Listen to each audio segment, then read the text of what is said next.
I'd like to tell you a story about a role model when it comes to mindset and preparation for a critical incident. His name's Rick Rescorla. Rick was born in Cornwall, England in the 30s and quickly grew to admire U.S. military people garrisoned there during the Second World War. He himself joined the British paratroopers and served in Cyprus and eventually as a constable in Rhodesia, where he gained a lot of experience in critical incidents and combat situations. Very quickly decided that he wanted to serve in the U.S. Army, which he did as an officer in the Air Cavalry in our first major offensive in the Vietnam War called Ya Drang. Rick was famously depicted in the book and movie by the same title, We Were Soldiers Once and Young, as a dutiful lieutenant, a platoon commander responsible for the lives of his men.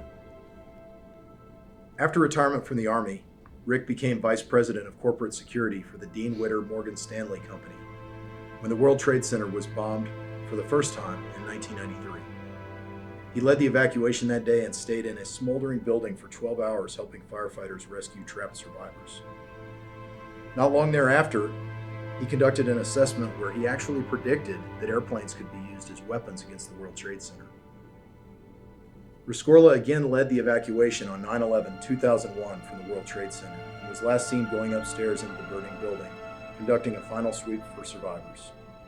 He and his deputy were killed when the South Tower collapsed, but his actions saved the lives of more than 2,700 people under his responsibility. This was no accident. It came with a great deal of preparation, as Rick had conducted fire exits and evacuation protocols with employees for years leading up to this incident. Now, was Rick a popular guy? Probably not. He was probably that security guy that harped on things from time to time. But understand that he saved almost as many lives as were lost that day.